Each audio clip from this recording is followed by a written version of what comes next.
Os recentes incidentes geológicos registrados na rodovia BR-277, BR-376 e também na Estrada da Graciosa, que provocaram a interdição das vias, poderiam ter sido evitados e seus impactos minimizados se houvesse um serviço de monitoramento geológico, análise dos riscos e também um planejamento. Pelo menos essa é a conclusão de um estudo científico contratado pela Federação da Agricultura do Estado do Paraná, a FAEP. O estudo foi coordenado pelo geólogo Elbio Pellens, também relaciona os episódios de deslizamento com o fim da concessão das rodovias paranaenses, que ocasionou a degradação da infraestrutura em função do abandono por parte do governo. Na BR-277, por exemplo, o estudo aponta que todas as obras escavadas com mais de 3 metros de altura têm potencial para provocar transtornos de tráfego.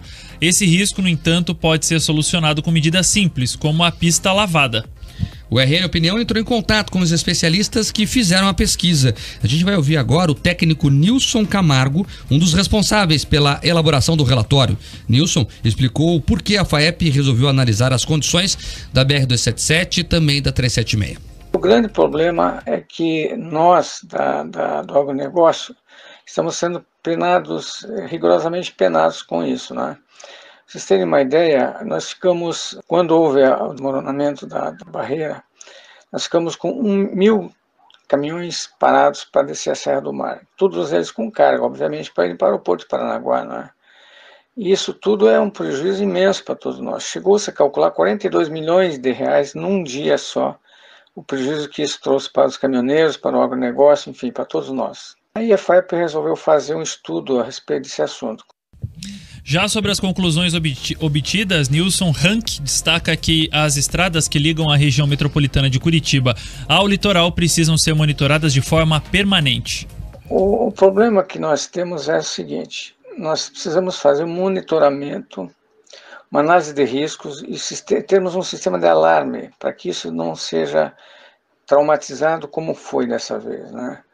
Porque é claro que isso é impossível você prever que vai acontecer de um dia para o outro, né? O que você pode fazer é um monitoramento disso. Esse monitoramento é custoso, sabemos disso, mas que a concessionária tem obrigação de fazer esse estudo, esse acompanhamento. Temos convicção de que a antiga concessionária, a Ecovia, faz um ano que encerrou seu contrato, temos certeza que ela tinha esse levantamento feito. Agora, o governo do estado não tem isso, né? Claro que não tem, o DENIT também não tem, mas o que nós precisamos é que exigir da nova concessão é que haja um monitoramento permanente desse processo, porque você pode evitar não que desmorone uma determinada área, né? Mas que você possa imaginar mais ou menos, ter uma ideia fixa de quando isso poderá acontecer. E a melhor forma de indicar os momentos que esse tipo de acidente pode acontecer é por meio de alarmes baseados em análises de riscos. Um sistema assim, além de evitar congestionamentos e problemas com as pistas, também evitaria mortes por parte de motoristas que estejam trafegando em regiões com possibilidades de desmoronamento. Essa análise de riscos também, né? Você tem que fazer essa análise de risco permanentemente com o sistema de alarme. Existe hoje um sistema de alarme que pode indicar quando isso poderá acontecer, né? Então esses todos são os processos que nós elegemos como fundamentais para que a gente tenha uma paz mais duradoura nessa região toda.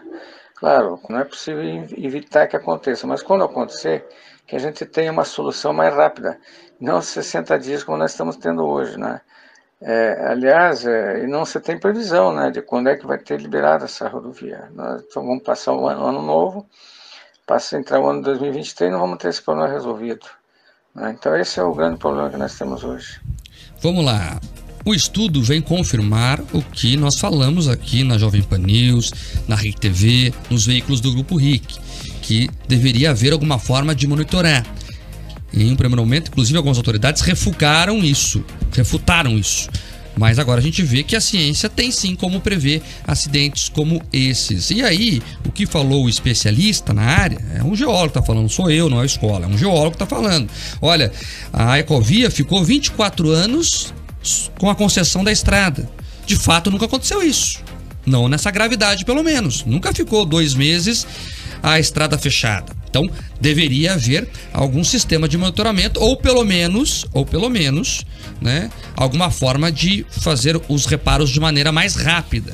Então é importante sim que isso seja monitorado. Tem custo? Esse custo tem que ser considerado, porque quanto vale uma vida? É uma discussão que tem que ser feita. Morreram 2 pessoas lá na 376. Fora os prejuízos milionários. Quanto custou a 376 fechada por pouco mais de uma semana? Quanto está custando a BR-277 há quase 2 meses, aliás, há mais de 2 meses fechada? Eu tenho certeza, escola, que é bem mais do que qualquer sistema de monitoramento. E todo mundo sabe que em Serra chove mesmo. É uma região propícia para isso. Choveu muito nos últimos dias, nos últimos meses, é verdade, mas é muita coincidência, escola, que nos últimos 24 anos que esteve sob concessão à estrada, esse problema não aconteceu. E agora, no primeiro ano sem pedágio, isso acontece. E o incrível é que ontem nós falamos disso aqui, hein, Mark? Nós falamos que a água barrenta estava correndo das encostas e que os geólogos já alertavam que algo poderia acontecer. Então, que bom que houve uma medida de prevenção na BR-376, tráfego bloqueado nos 2 sentidos, né? Para quem vem de Santa Catarina e para quem vai do Paraná. E a BR-277 está sendo monitorada neste momento, porque se a quantidade de chuva aumentar, a expectativa é sim que algo também possa ser feito ali nesse trajeto, né? Que principalmente é lotado de caminhões que levam a carga do Paraná para o porto de Paranaguá.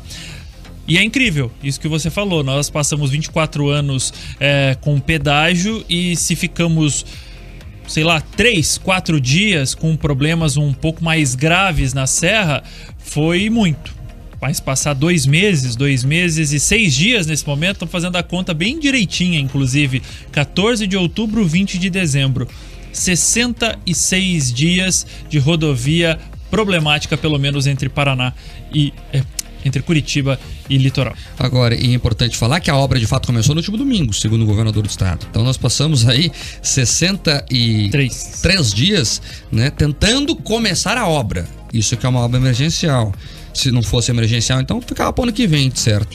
É importante que isso seja reparado, é importante que isso seja monitorado, e esses argumentos, inclusive, escola, o pessoal da FETurismo lá, da Federação Nacional do Turismo, colocou lá na petição que fez ao Tribunal de Contas da União e também ao Ministério Público Federal, que são os órgãos federais que têm que investigar o que aconteceu.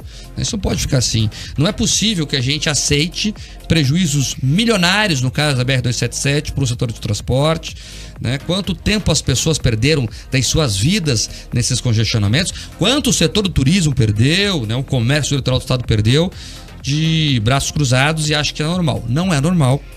Quem tem responsabilidade tem que ser acionado. Agora, escola, eu já tenho aqui, vou adiantar aos nossos ouvintes o que o pessoal lá da BR-376 vai dizer, o pessoal da concessionária Arteres. Isso de forma ainda extraoficial, eles vão oficializar isso na sequência. Vou dizer o seguinte, olha, que a concessionária tem a chamada margem de domínio, dá cerca de 3 metros de cada lado da pista. E ela é responsável pelo monitoramento nessa margem de domínio, nessa área que é responsabilidade contratual da empreiteira, da concessionária, no caso, que administra o trecho. O que eles vão alegar, escola? Olha, veja, o deslocamento de terra aconteceu além dos 3 metros. É isso mesmo, pode esperar o estudo técnico. E aí, o que estava atrás empurrou o que estava na frente e a estrada acabou tomada. A culpa é do DENIT, então? Vamos ver de quem que é a culpa, né? Alguém deve ser culpado, capaz de condenar até o dono da região ali, é uma propriedade privada que tem ali na região. Mas veja, não dá para aceitar isso. Então, se o contrato diz isso mesmo, que se isenta qualquer responsabilidade, tem que ser revisto. Até porque tá para acabar a concessão da 376, né? Vai renovar o contrato daqui a pouco, então tem que ser revisto. E o especialista relembrou a escola. Então vamos aprender com o erro. No próximo contrato, já que zerou toda a discussão agora da BR-277, do Anel de Integração do Paraná, tem que ter isso, tem que ter essa cláusula lá, né? Daí, tecnicamente, ver se coloca mais metros, menos metros, como é que classifica isso, como é que justifica isso tecnicamente, mas não dá, gente. A gente está falando há 3 semanas disso aqui, porque é um assunto muito importante. O Paraná está parado.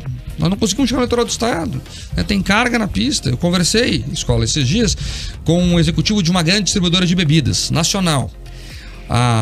O hub logístico deles é em Itajaí, Porto Itajaí. Sabe aquele uísque famoso que você toma? É os caras que entregam. Tá faltando já no estoque nacional. já está faltando entregar.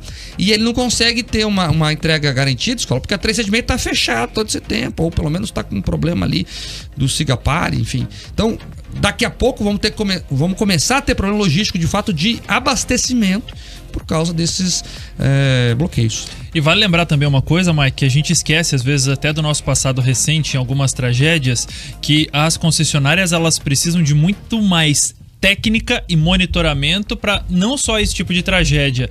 Quem é que não se lembra daquele acidente na BR-277, inclusive, se eu não me engano, em 2019 ou 20, deixa eu até pesquisar aqui, 2020, que 8 pessoas morreram porque havia fumaça de queimada e num primeiro momento não havia nenhuma grande operação articulada para tentar bloquear o tráfego, para tentar de alguma maneira evitar uma tragédia. Foi 2020, aqui, agosto de 2020. Então são coisas que os erros precisam, são situações, não são coisas, situações. Nesse caso, 8 pessoas morreram por causa de fumaça na pista. Nós tivemos deslizamentos que, graças a Deus, na 277 não havia ninguém passando no momento. Mas essas situações do nosso passado, do nosso presente, recente, precisam ser revistas, claro, nos contratos, mas todos os dias esse monitoramento precisa ser feito por alguém, por alguma entidade que busquem parcerias, porque a impressão que dá nessa situação toda das rodovias também é que falta política, Mike. Falta a discussão, o debate e o interesse do povo que está precisando desses serviços. Mike falou bem aí do desabastecimento. Vou contar só rapidinho uma história. Hoje cedo eu fui comprar umas peças aí de casa, assim, de utensílios de casa numa loja. E aí eu ouvi os vendedores falando: isso não tem porque tá parado no Porto de Paranaguá. Porque eles não conseguem trazer ou tá demorando um pouco mais para que eles consigam tirar do porto, por causa da estrada, as peças, as encomendas deles para poder entregar para os clientes e faturar nessa época que o comércio espera tanto e com tanta vontade. E você veja só, Escola, as pessoas estão evitando ir para o litoral do estado. Curitiba está a 1h20 das praias. Isso foi sempre, inclusive, um atrativo da cidade. Nós somos uma capital que está perto do litoral, né? 1h20 é rapidinho. Agora veja, as pessoas não estão indo porque vai demorar 4, 5, 6 horas. Você perde um dia para chegar no local. Então é mais vantagem subir, sei lá, tentar uma praia paulista, uma coisa assim, do que descer para as praias aqui do nosso estado, que vai demorar quase o mesmo tempo. Então tem que ser revisto isso, né? Agora o governo do estado assumiu a obra, vamos torcer para que seja uma obra emergencial de fato, que as pessoas trabalhem, inclusive quando o tempo deixar, obviamente, está chovendo demais hoje, mas de noite, sábado, domingo, feriado, emergência é emergência. Então tem que funcionar em tempo integral o trabalho dos operários. Ainda sobre esse assunto,